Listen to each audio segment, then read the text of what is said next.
他在战场上侥幸存活，却从此背负上一个不祥的外号——夜猫子，一种专门预报死亡的凶鸟。而这一次，他强烈的预感告诉他，一场席卷整个边陲小镇的死亡风暴即将来临。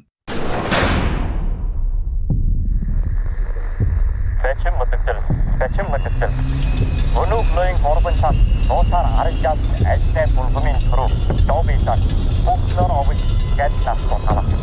Хот булгамын босод гэж хаттай хаттай хойд байгаад дараа тохиолдсон. Хаттай халяг бүхчээр барьжээ. Хаттай халаа хотын хатад альтай булгам хоолцтой байхыг залуустай. Taylor 故事发生在1995年，边境戈壁上一座即将被裁撤的偏远小镇芒崖。一场史无前例的特大风暴即将抵达，镇上的居民们正忙着加固门窗，准备迎接这与世隔绝的时刻。派出所的老所长夏队，一个从战场归来的硬汉，正因为镇民的债务纠纷而头疼。饭馆老板娘李红，人称大嫂，泼辣干练，是镇上少数几个见过世面的女人。她一边劝解着邻里，一边却与自己的亲妹妹丽丽因为离开小镇的事而争吵。丽丽渴望去深圳闯荡，而李红却用各种理由将她赶走，言语间充满了不耐烦和决绝。然而平静的表象下，一股暗流早已涌动。一个名叫屈麻多的男人走进了李红的饭馆，他看似只是个普通的回乡客，言谈举止间却透露出一种不寻常的气息，对李红的底细了如指掌。就在李红送走妹妹丽丽的当晚，屈麻多露出了真面目，他拦住了姐妹二人。他什么都不知道，让他先走。你猜他能走出这个门吗？原来李红正是越狱悍匪头目赵北山明面上的妻子，而屈麻多则是赵北山手下的核心成员，外号会计。他们此行的目的正是为了取回赵北山多年前藏在芒崖镇的一笔巨额赃款。屈麻多以丽丽的性命相要挟，逼迫李红交出记录着藏钱地点的账本。把账本交给我，我就让他走。他道出了一个惊天秘密：赵北山虽然越狱，却因药物过量陷入昏迷，生死未卜。如今唯一知晓账本秘密的人只剩下李红。屈麻多的野心昭然若揭，他想趁机独吞这笔财富。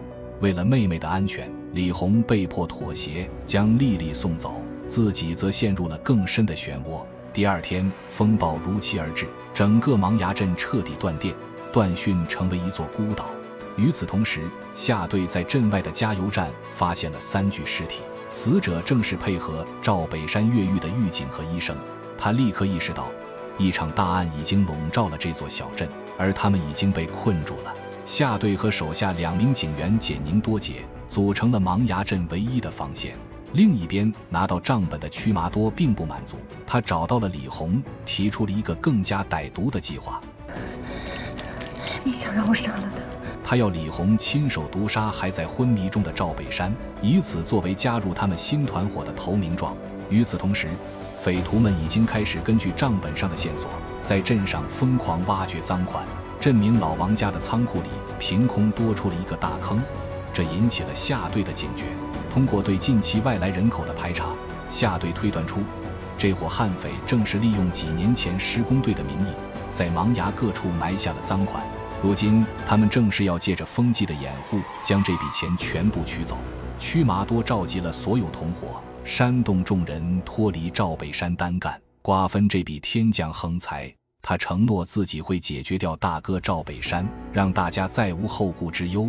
然而人心叵测，团伙中的强硬派灰驴并不相信屈麻多，他表面顺从，暗地里却策划着黑吃黑。悍匪们在羊圈挖钱的行动惊动了牧民马小智，一场激烈的枪战随即爆发。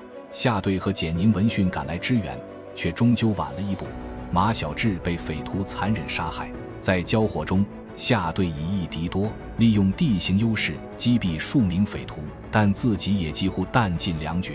混乱之中，匪徒内部的矛盾也彻底爆发。灰驴当场射杀了屈麻多，夺走了他的计划，失去了战友，又面对着数十倍于自己的敌人，年轻的警员简宁几乎崩溃。夏队用自己夜猫子的经历告诫他，作为军人，他们没有后退的资格。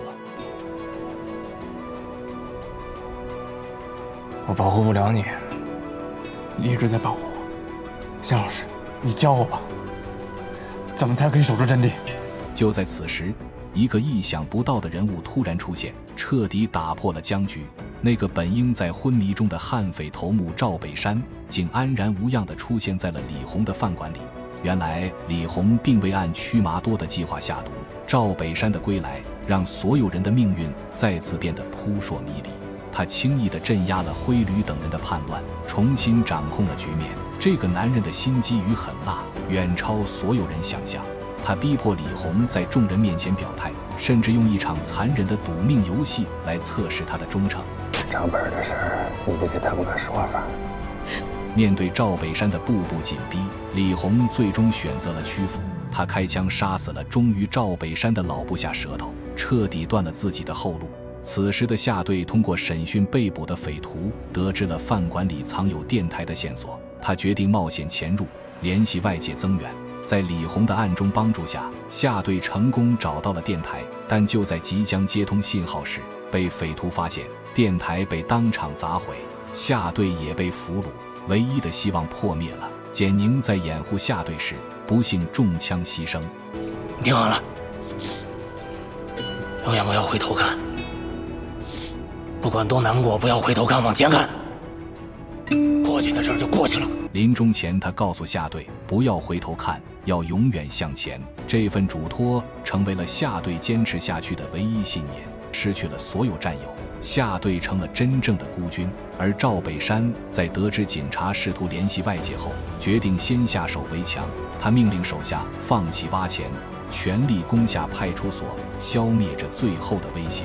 然而他的决定遭到了手下会计的反对，会计认为钱还没到手，不应节外生枝。赵北山用一枚硬币决定了行动，命运的天平似乎又一次倾向了疯狂。暗中反抗的会计找到了夏队，向他透露了赵北山绑架镇民作为人质的恶行，并策划了一场假投降。他想借警察的手除掉赵北山，一场螳螂捕蝉黄雀在后的戏码在绝境中上演。夏队将计就计，与李红里应外合，成功解救了被困的人质。但在撤离时，李红却选择了留下。他告诉夏队，自己还有一件事必须去做。他回到匪徒的据点，当众揭穿了妹妹丽丽被杀的真相，并引爆了预先埋设的炸药，与大部分匪徒同归于尽。爆炸中幸存的赵北山和会计都身负重伤，而夏队也赶到了现场。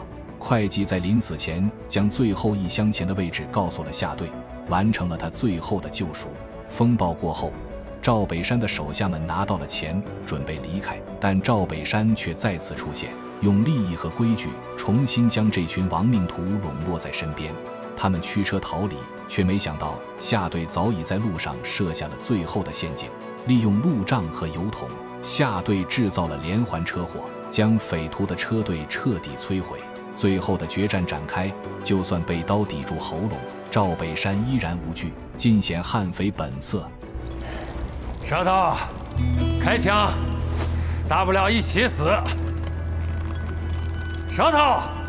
最终，多杰在付出生命的代价下击杀了舌头。漫天风沙中，赵北山似是失去了反抗的动力，任由夏队为其戴上手铐。